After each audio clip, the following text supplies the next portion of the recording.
सब ठीक ठाक हो गया क्या बेटा? रोशनी ने अपनी बेटी अवनी से पूछा। हाँ मम्मी, सब बिल्कुल ठीक हो गया। भाभी और बच्चा दोनों स्वस्थ हैं, अवनी ने कहा। अवनी की भाभी की डिलीवरी होने वाली थी। वो अपने ससुराल से भाभी के डिलीवरी का काम करवाने के लिए आई थी। अवनी का विवाह पिछले साल ही हुआ था। मम्मी ने अवनी के पति को फोन पर कहा था कि कुछ दिन के लिए अवनी को यहाँ भेज दें क्योंकि बहू की डिलीवरी होने वाली है। अवनी के पति ने तुरंत उसे मायके भेज दिया। मम्मी अब इतना काम नहीं कर पाती थी और पापा घर के काम में कुछ भी मदद नहीं करते थे। एक तो उनको काम करने की आदत नहीं थी, दूसरे उम्र भी दस्तक दे रही थी। भाई को अपने ऑफिस से ज्यादा छुट्टी नहीं मिल पा रही थी, इसलिए घर और अस्पताल के कामों को संभालने के लिए अवनी की जरूरत थी। भाई की 3 साल की एक बेटी है जिसको उसकी दादी देख रही थी। दादी के साथ वह बच्ची घर में थी। अवनी ने घर पर सबके लिए खाना बनाया और भाभी के लिए खाना लेकर 10 बजे हॉस्पिटल पहुंच गई। दोपहर 12 बजे भाभी की डिलीवरी हो गई। रोशनी का फोन अवनी के पास आया। उन्होंने अवनी से पूछा, बेटा भाभी कैसी है? अवनी ने कहा, माँ जच्चा बच्चा दोनों बिल्कुल ठीक हैं। ये तो बहुत अच्छी बात है, पर ये तो बताओ हुआ क्या है, बेटा या बेटी? भैया को प्यारी सी बेटी हुई है। लक्ष्मी आई है माँ, लक्ष्मी। पापा से कहकर मिठाई मंगवा लेना, अवनी ने कहा। अपने भैया को खुशखबरी दे दी।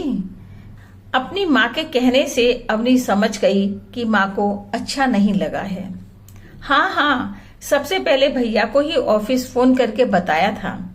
बच्ची और भाभी दोनों ठीक हैं, ये जानकर भैया बहुत खुश थे, अवनी ने कहा।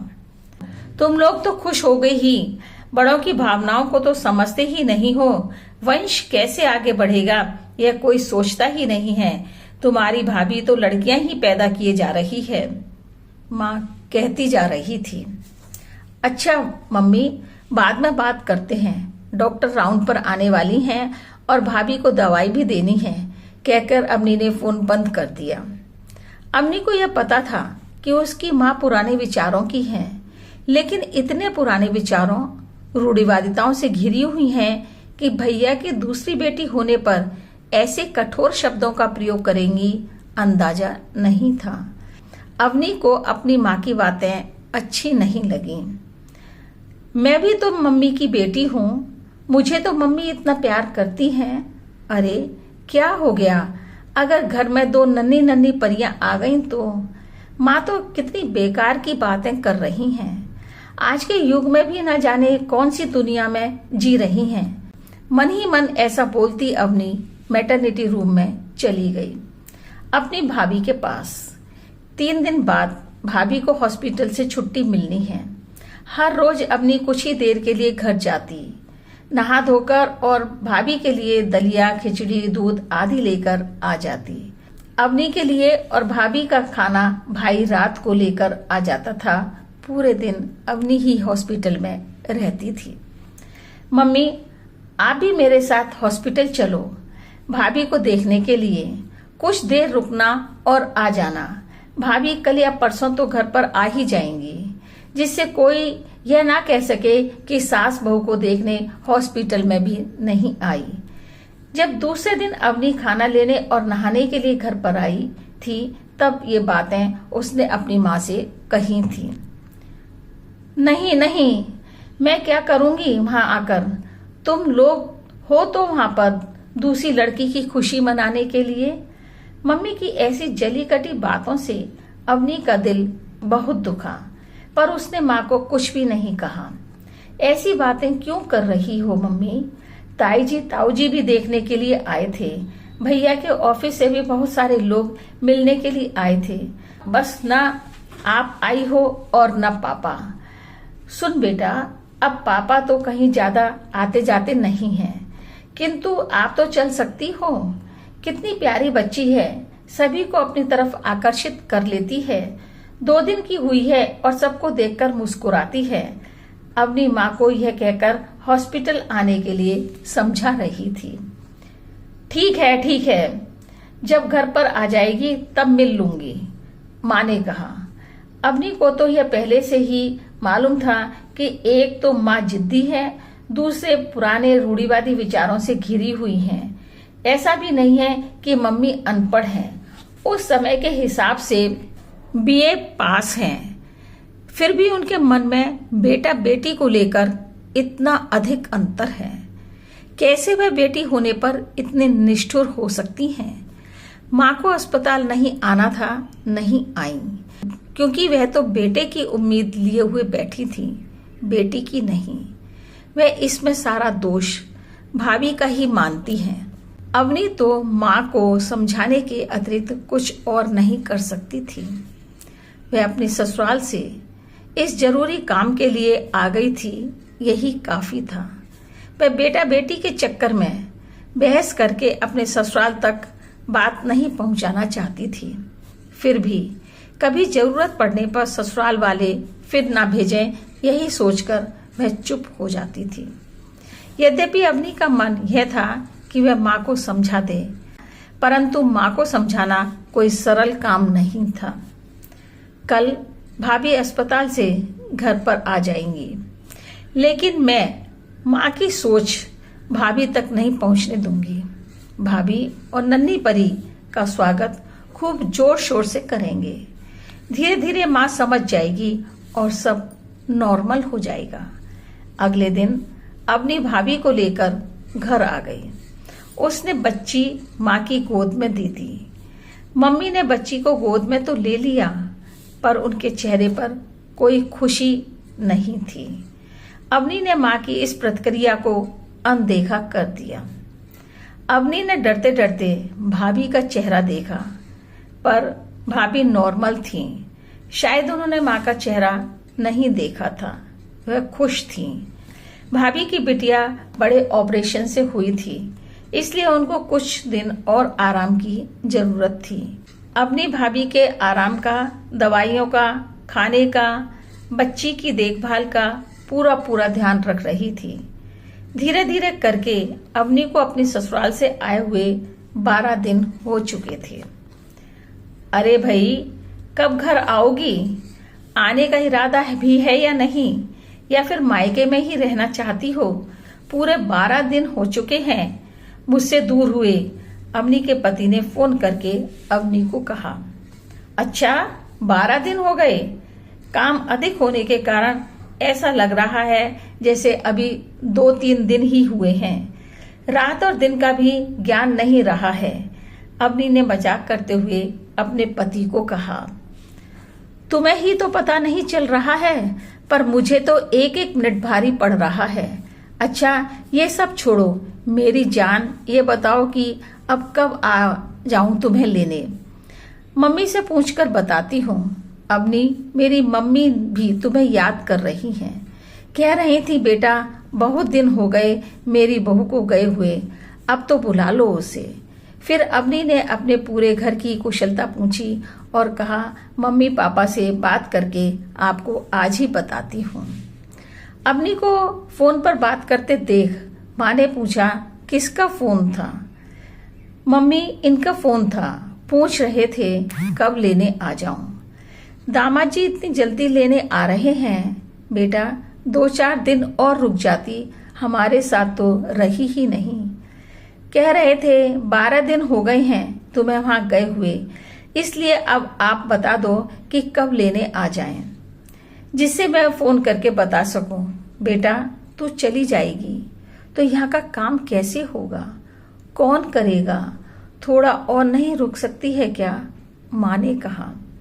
माँ, अब आपकी या मेरी मर्जी नहीं चलेगी। आपने मेरे हाथ पीले कर दिए, अब मेरे जीवन की डोर उन लोगों के हाथ में है। यहाँ जरूरत थी और इतने दिनों को भेज दिया। माँ, यह भी काफी है। वहां पर मेरी सास पूरा काम संभाल रही होंगी, वो सब अब मेरी जिम्मेदारी है। अब कब आने के लिए कह दूं? अवनी ने माँ से पूछा। मेरे तो ख्याल में यह आ ही नहीं रहा था कि तुम्हें जाना भी है, माँ ने अपनी बेटी अवनी को कहा। अवनी मुस्कुराई। आपको क्या पता मम्मी कि बेटियों को जाना भी होता है, इसलिए मायके में माता पिता दादा दादी के द्वारा बेटियों को जितना प्यार कर लिया जाए कर लेना चाहिए, क्योंकि वह तो किसी दूसरे के आंगन की चिड़िया है, फुर से उड़ जाएगी, हाथ नहीं आएगी। और हाँ माँ, बेटियों को तो एक दिन दूसरे के घर जाकर उस घर को अपना घर बनाना होता है। अवनी ने मुस्कुराकर माँ को कहा। ठीक है बेटा, तुम दामाद जी को परसों आने को कह दो, इसी बहाने तुम एक दिन और हम लोगों के साथ रह लोगी, माँ ने कहा। ठीक है माँ, मैं उन्हें परसों आने के लिए कह रही हूँ, अवनी ने कहा। अवनी ने अपने पति को परसों आने के लिए कह दिया। अवनी के जाने की बात मालूम होने पर भाई और भाभी भी उदास हो गए। वे अपनी उदासी अवनी से छुपा रहे थे, किंतु अवनी से उनकी उदासी कहाँ छुप सकती थी। भैया, कुछ दिन बाद फिर ससुराल से सबसे पूछकर आ जाऊंगी। आप तब तक भाभी और बच्ची की हेल्थ का ध्यान रखना, फिर भाभी सब देख लेंगी। माँ की किसी भी बात का बुरा मत मानना। धीरे धीरे वो भी काम में हाथ बटाने लगेंगी, सब ठीक हो जाएगा, अवनी ने अपने भाई को कहा। हाँ अवनी, तुमने इस कठिन समय में आकर यहाँ पर सब कुछ संभाल लिया। मैं तो ये कहता हूँ कि हर लड़की तुमसे कुछ सीखे, तुम्हारी जैसी बने। अच्छा बहना, अब मैं तुम्हारी विदाई के लिए फल, मिठाई, मेवे, कपड़े आदि चीजों की व्यवस्था करता हूँ। अभी तो हम सब नन्ही परी में व्यस्त थे, अब तुम्हारी तैयारी कर देता हूँ, भाई ने अवनी को कहा।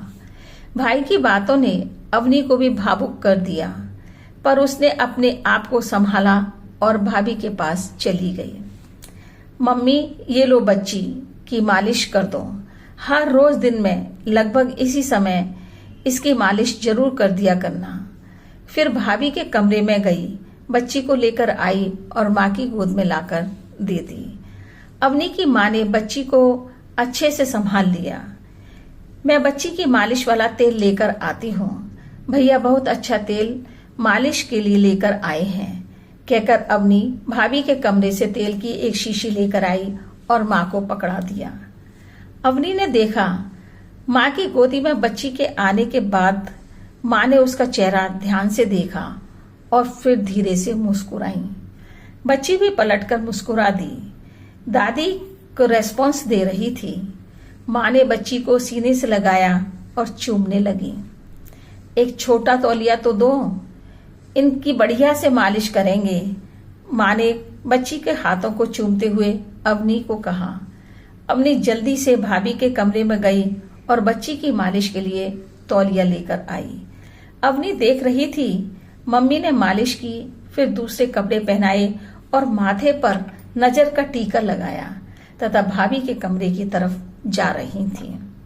लो बहू, अब इसको दूध पिला दो, दूध पीकर यह सो जाएगी और तुम भी फल, ड्राई फ्रूट्स कुछ खा लो, समय हो गया है खाने का, कहकर माँ अपने कमरे में चली गई।